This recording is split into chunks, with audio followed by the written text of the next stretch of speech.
Your eyes open. The room is dark. For a second, you don't remember where you are. Then it hits you. You're in the White House. You are the President of the United States, the most powerful person on earth, and you're about to have the worst day of your life. You sit up. The sheets are nicer than anything you've ever slept in, but you barely slept. You never sleep well anymore. Secret Service agents are outside your door. They've been there all night. They'll be there every night for the next 4 years. You shower, get dressed, and walk downstairs. Navy suit, red tie, the uniform of power. Breakfast is waiting, but you're not eating alone. Your chief of staff slides a folder across the table. Your morning briefing. A terrorist attack in Europe. A trade war with China. A hurricane heading for Florida. 3 senators blocking your bill. You eat scrambled eggs while reading about people dying. Welcome to your life. You walk into the Oval Office. The resolute desk is waiting. Presidents have sat here for over a century. Now it's your turn. But first, a meeting about the budget. It's 8 a.m. Your national security advisor walks in with a black binder. Mr. President, we need to talk about Eastern Europe. He shows you satellite images, tanks on the border, troop movements. A foreign leader is testing you. If you do nothing, he invades. If you respond, you risk war. You have to decide right now. You order sanctions and naval deployments. He nods and leaves. You just made a decision that could start a war. It's 8:15 a.m. The morning is chaos. Meetings back to back. Treasury Secretary about inflation. Attorney General about a Supreme Court nomination. Speechwriter about tonight's address. Every meeting ends the same way. Someone needs a decision. Approve this. Reject that. Sign here. Veto there. You are the final word. There's no one above you to pass the blame to. At 11 a.m., you call the Prime Minister of Japan. Trade, military alliances, diplomatic chess, every word analyzed. After that, a cybersecurity briefing. Hackers are in the U.S. power grid. They could black out entire cities. Your advisor wants authorization to counterattack. You approve defensive measures only. No offensive strike. Not yet. Another decision that could save lives or start a war. It's 11:30 a.m. At noon, your chief of staff reminds you you're leaving in 30 minutes. You're flying to London to meet the Prime Minister. No time for lunch. You grab a protein bar and head to the South Lawn. Marine One is waiting. The helicopter lifts off. You watch the White House shrink below you. Minutes later, you land at Andrews Air Force Base. There it is, Air Force One. A massive blue and white Boeing 747. You walk up the stairs. A Marine salutes. You step inside the flying White House, conference rooms, medical suite, secure comms. You can launch nuclear weapons from this plane. The engines roar. You're airborne. For a moment, looking at the clouds, you feel like a kid. Then your national security advisor walks in with another briefing. The moment dies. 6 hours later, you land in London. The Prime Minister is waiting. Cameras flash. You shake hands and smile. Behind closed doors, the smile drops. You sit across from him in a secure room. You need his UN vote. He needs your trade deal. You negotiate. Promises and threats disguised as diplomacy. 2 hours later, you have an agreement. That night, Buckingham Palace. You arrive in an armored motorcade wearing a tuxedo. The king greets you at the entrance. Military medals and a sash. Inside, the palace is overwhelming. Gold everywhere. Chandeliers like small cars. You sit to the king's right at a long table. Dignitaries, ambassadors, royalty, course after course. Soup, fish, lamb, wine. The king makes small talk. You're polite, but your mind is elsewhere. The terrorist threat. The hurricane in Florida. Your kids you haven't seen in 3 days. 3 hours of smiling, toasts, photos. Then back to Air Force One.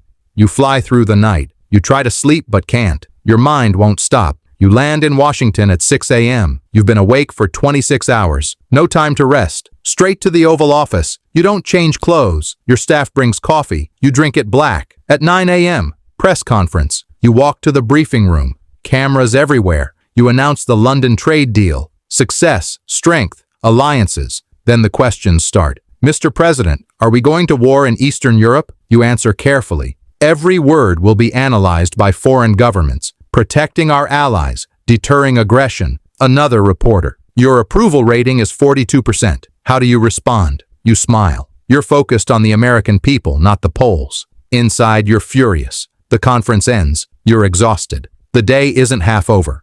At 11 a.m., the red phone rings. The secure hotline. It's the President of France. Attack in Paris. He needs support. Intelligence sharing. Public solidarity. You give it immediately. You call your Secretary of State. Statement drafted in 10 minutes. By noon, you're on camera condemning the attack. Your words shape policy. Your words can start wars or prevent them. At 1 p.m., you fly to Camp David, the presidential retreat in the Maryland mountains. Supposed to be a break. Marine One flies over forests. You land. It's quiet, peaceful. No cameras. You change into jeans. You haven't worn jeans in weeks. You sit on the porch with a book. 20 minutes. You forget about being president. Then your phone buzzes. Mr. President, we have a situation. Return to Washington immediately. You close the book. You get back on Marine One.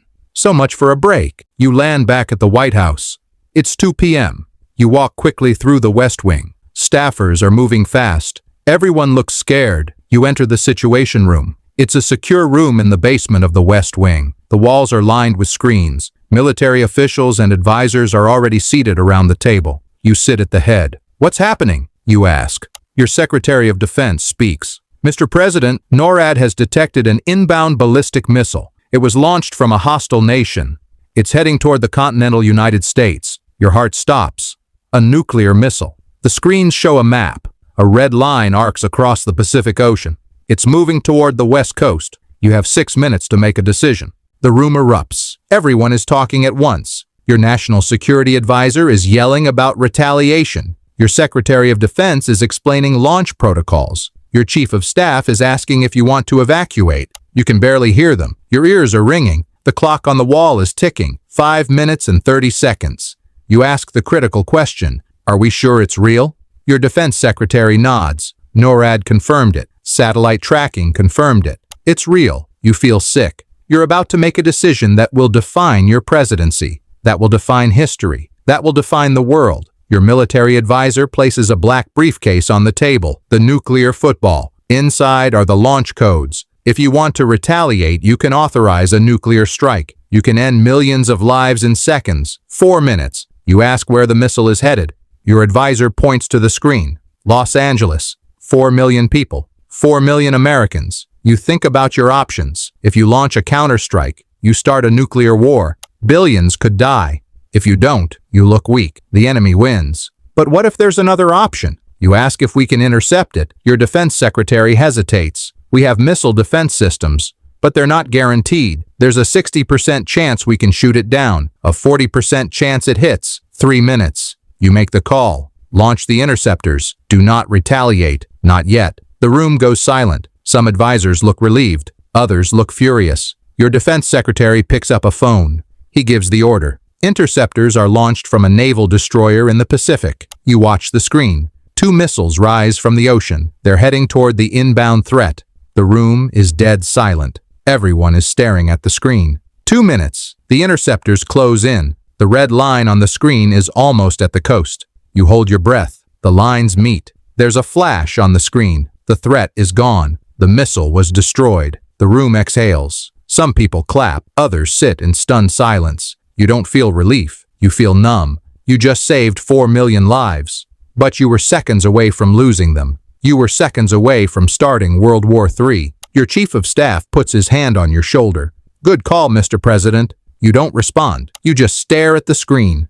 An hour later, you're alone in the Oval Office. Millions have no idea how close they came to dying. This could happen tomorrow, tonight. No off switch. You can't call in sick. You wanted this. Now you realize the cost. You don't sleep. Dreams about decisions. Crises every morning. Your family feels distant. You're the most powerful person in the world, but never felt more alone. Did presidents before feel this way? You'll never know. This job has no manual, only questions. You walk to the window. The Washington Monument glows. Millions eating dinner, watching TV, putting kids to bed. They have no idea what happened. That's the point. You carry the weight so they don't have to. You make impossible decisions so they sleep. This is the cost of power. Sleepless nights, impossible choices. Loneliness at the top. You are the President of the United States. There is no escape.